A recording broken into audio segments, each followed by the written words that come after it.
Muy buenas noches, mi nombre es Franco Montesinos y en el siguiente video les hablaré en detalle sobre tres lesiones muy comunes en gente que realiza deporte y actividad física. Las lesiones que trataremos son de fractura, luxaciones y esguinces.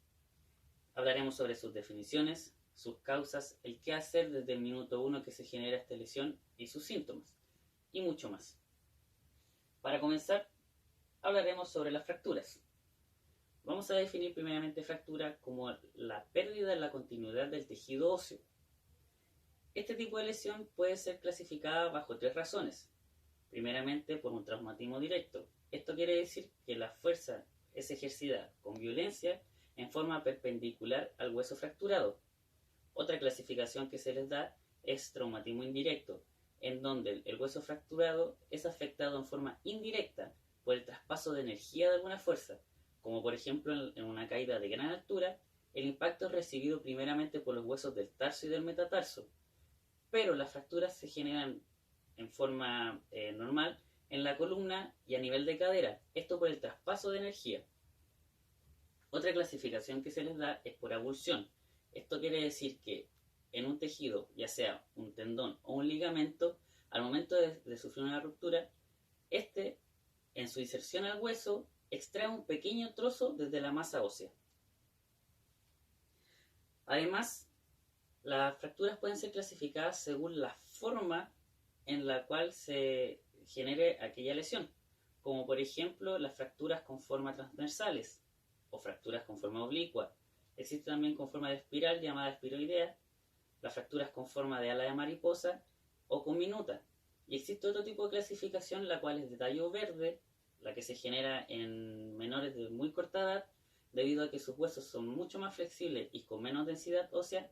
Más que una fractura completa del hueso, se genera un astillamiento de la zona. Los síntomas que provocan este tipo de lesión son principalmente el dolor en la zona, una impotencia funcional del hueso, una deformidad del segmento, una pérdida de los ejes del miembro afectado, se genera el crépito óseo, un edema o una equimosis o un hematoma y un movimiento anormal de la zona. ¿Qué debemos hacer en caso de que estemos en presencia de una fractura o una lesión de este estilo? Primeramente debemos inmovilizar la zona y evitar mover al lesionado. Ahora, si nos vemos en la necesidad de trasladarlo a un centro asistencial, porque no tenemos a ningún especialista cerca, podemos realizar la movilización, pero primeramente se debe inmovilizar el segmento completo de la lesión, como por ejemplo, si es una fractura a este nivel, se debe inmovilizar desde el codo hasta la muñeca, y esta inmovilización debe ser con una base rígida y sólida. En el centro asistencial se establecerá un diagnóstico correcto y concreto, en donde se determinará si la inmovilización y la recuperación debe ser a través de una fijación a través de una fíbula, o por una reducción abierta y una fijación externa, o bien una reducción abierta y una fijación interna. La consolidación de un hueso puede tardar muchísimo. Por ejemplo, en el caso de una fractura de fémur, la consolidación de la masa ósea puede tardar incluso 15 semanas. Esto es para tener en consideración a la hora de generar la recuperación al reintegro deportivo. Para continuar, hablaremos sobre las luxaciones. Vamos a definir que la luxación, al igual que la fractura, es una lesión, pero una lesión traumática a nivel articular. Esto se genera por una descoaptación, la cual es completa, esto quiere decir que es total y estable, de las superficies articulares. Este tipo de lesión se genera por fuerza física, la cual es generada en forma violenta y es soportada principalmente por los extremos óseos que generan una articulación. Esto provoca un desplazamiento de las superficies articulares de una sobre otra. Las lesiones que vienen de la mano con este tipo de traumatismo son principalmente el desgarro de la cápsula articular y lesiones a nivel musculares, de ligamento, lesiones también de elementos vasculares y lesiones nerviosas. Además, existen ciertos factores que gatillan o favorecen la provocación de esta lesión traumática, las cuales pueden ser la poca contención de las superficies articulares, también puede existir una laxitud de la cápsula ligamentosa También puede existir un poco de desarrollo muscular o la fatiga muscular en torno a la articulación, o simplemente la violencia con la cual fue ejecutada la fuerza en la articulación. Tenemos que determinar cuáles son los síntomas de esta lesión.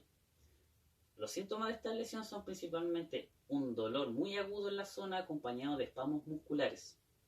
Por otra parte, tenemos una deformidad del lugar afectado, de la articulación afectada, un aumento del volumen, se genera un edema, el cual es muy visible, y además se genera una impotencia funcional de la articulación. El tratamiento médico es el siguiente. En el caso que estemos presenciando una lesión como de este grado, tenemos la necesidad de inmovilizar la zona y tener la precaución de que ninguna persona que no sea especialista del área quiera hacer la reducción o la acomodación de la articulación. Esto debido a que podemos agravar la lesión. Luego de la inmovilización y llevarlo a un centro asistencial, lo que ocurrirá será lo siguiente. El especialista determinará un diagnóstico concreto y exacto. Además, se establecerán cuáles son aquellas complejidades que pueden existir a la hora de acomodar la articulación. Esto es establecido a través de radiografías. Para continuar, se establece si es que es necesaria aplicar una anestesia local o una anestesia general. Luego, los especialistas comenzarán a realizar masajes de acomodación de la articulación hasta poder acomodarla por completo. Para finalizar, el médico establecerá algún patrón de tratamiento, ya sea con medicamentos o con compresiones para poder regular la inflamación, y se establecerán los caminos a seguir para la rehabilitación funcional de la articulación. Para finalizar, hablaremos sobre los esguinces. Los esguinces son lesiones, al igual que las otras dos mencionadas anteriormente, a nivel de ligamento. Esto es provocado principalmente por un movimiento el cual sobrepasa o excede el rango fisiológico que tiene el ligamento. Este tipo de lesión se puede clasificar en tres tipos: de grado 1, de grado 2 y de grado 3, las cuales pasamos a definir. En el grado 1 existe un pequeñísimo desgarro del ligamento, pero no nos afecta en el funcionamiento común de la articulación o del ligamento mencionado. El grado 2 existe una ruptura parcial del ligamento, y el cual ya requiere una atención mucho mayor. Pero el más grave es el grado 3, en donde existe una ruptura total del ligamento, y para comenzar la recuperación es necesario la intervención quirúrgica, al contrario que en el caso 1 y 2, en donde la recuperación comienza desde trabajos de traumatología y kinesiología. Los síntomas que se presentan en este tipo de lesiones son principalmente un dolor muy agudo, en el caso 1, 2 y en el 3 mucho más agudo.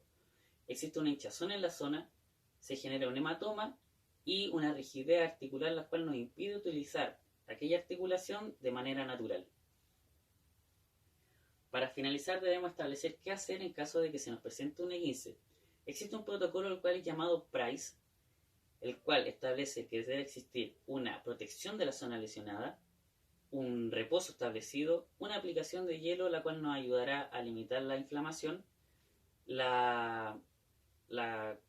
se genera una compresión también de la zona lesionada, esto a través de vendas elásticas, las cuales se utilizan hoy en día. Anteriormente se utilizaba yeso, pero se dejó de utilizar debido a que con la utilización de este elemento como el yeso, la zona afectada perdía elasticidad natural y además perdía fuerza, lo cual generaba una demora en el reintegro funcional de aquella articulación.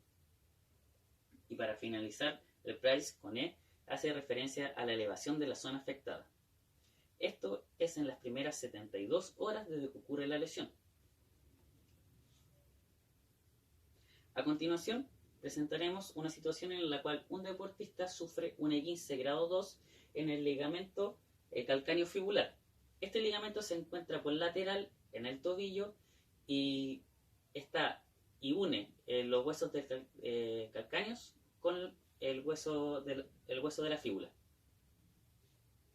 En las primeras 72 horas desde que ocurre la lesión, debemos realizar el protocolo PRICE mencionado anteriormente: protección de la zona lesionada, reposo, aplicación de hielo para la inflamación, compresión de la zona con bandas elásticas puestas principalmente por un especialista y la elevación de la zona.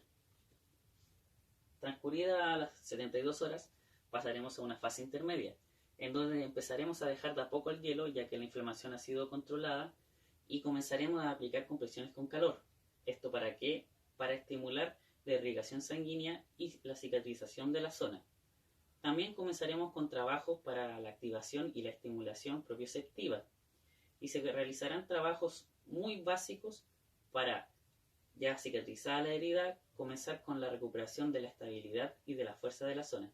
Este tipo de trabajos puede ser sobre bases muy estables, trabajos de equilibrio monopodal o bipodal, manteniendo siempre la precaución de no recaer en nuevas lesiones. El rango es muy limitado en los movimientos de la articulación.